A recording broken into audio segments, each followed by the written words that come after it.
Okay, so I lost the weight. I had tried to lose the weight on several occasions, attempts. There were a lot of things I did wrong.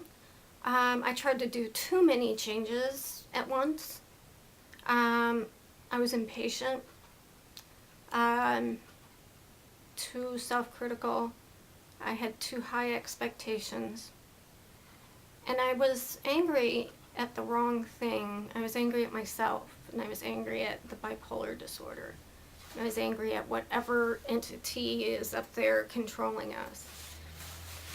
The reason it worked this time, and I remember exactly what went through my mind when I stepped on the scale and I saw 168, and I thought to myself, first, I'm not going to reach 170. If I step on the scale and I see 170, I'm going to kill myself, which is pretty sad. But it made me angry at the weight. The weight became my foe, and I felt like, Rocky, like, come on, okay, I'm going to work hard, long and hard, and I am going to defeat this foe, The keys: don't be realistic, be patient, persistent. I lost the weight in a period of about 2 years. I started with, as far as physical activity, with what I could do, with what I felt exerted. And that was just walking around the block 1.5 times. That's how I started. I felt winded after that, and that's what I did once a day. And I built on that. When that started to feel like it was a little easy, I pushed further. I gradually eliminated bad habits, one at a time. Like instead of snacking on chips, I went for fruit. I still snacked. I didn't take out snacks altogether. And I added new habits gradually. And you hear this all the time, but every little bit counts. Park a little further out in the parking lot, walk to the store, take the steps to the doctor's office, not the elevator.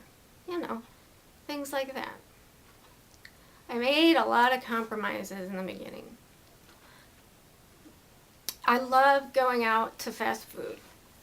As I mentioned, McDonald's was my best friend. So instead of McDonald's, I would eat at Taco Bell and make a wiser choice, or Subway. And I like both, so. And if I was just craving a regular soda, I would have half a regular soda and half diet soda. I would allow for the occasional treat, a candy bar on a Saturday. Popcorn Friday night watching a DVD. You just can't do that every day or several times a day. I found things that I enjoy that could be treats other than food. Like, I started liking to paint my nails, especially glittery things. And, a fast food meal was some nail polish, or some cute barrettes for my hair, or a shirt at the secondhand store.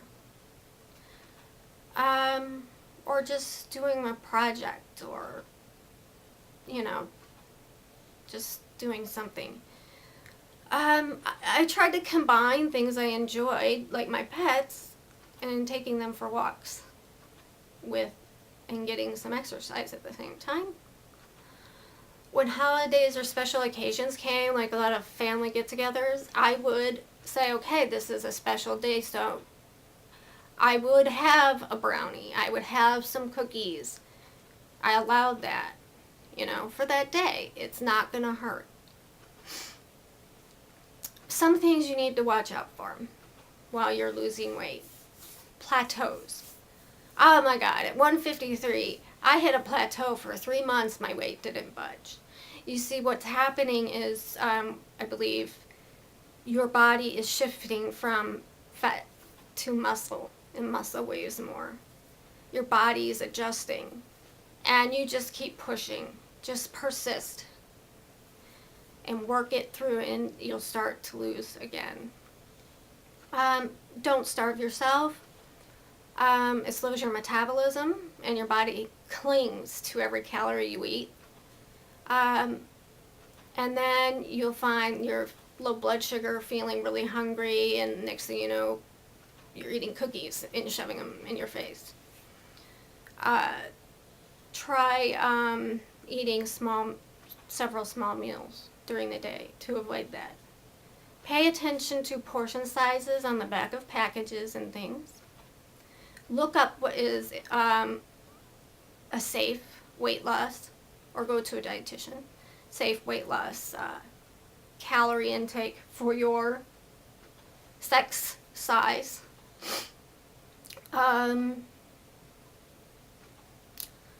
Avoid, it's easy to get obsessed. It's easy to slip into an eating disorder with symptoms like binging and then vomiting, binging and purging, over-exercising, starving yourself, especially if maybe you felt you overate. Keep in mind that this is a lifelong thing. You can't lose the weight and then just go on however you want. You're going to have to do some exercise to maintain. I go for a walk every day with my dogs. Every once in a while I'll add something a little faster walk, a little more intense. Let's see, I don't eat to lose weight now, so I can enjoy some other things, but I know that I can't get into the habit of enjoying, like fast food a couple times a week. I can't do that. Maybe once a week, a little Happy Meal. But it's easy, it would be too easy for me to go, oh, well, just one more day, it won't hurt. And then next thing you know, you're eating like you're used to.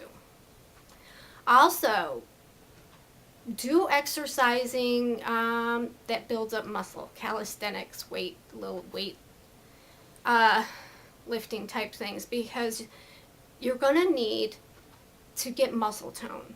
Because especially depending on your age and how big you've gotten, you're going to end up with some loose skin, some saggy skin, and that's just a fact, a sad fact. I do have that. Ugh.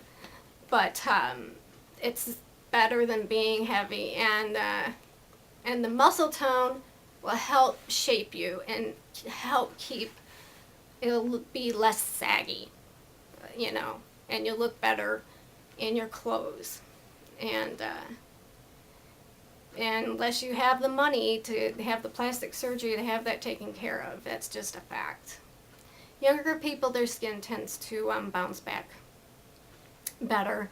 Mine didn't. I got a little on my neck, on my arms, my lower abdomen, especially if I am on my hands and knees. My belly hangs some, but you can't tell so much when I'm standing. And the inner thighs. But I still think, I look pretty good. I was actually terrified that my bum was going to hang down to my knees, and it came out pretty good, actually. But it's important to keep the muscle tone, and it feels really good if you're really going for a fast walk and you can feel your muscles working. You can feel them. It's a really empowering, intense feeling. Also, exercise is so good for your mood, to help control your mood. Don't exercise before bed, though. It's too stimulating. Okay, gotta go.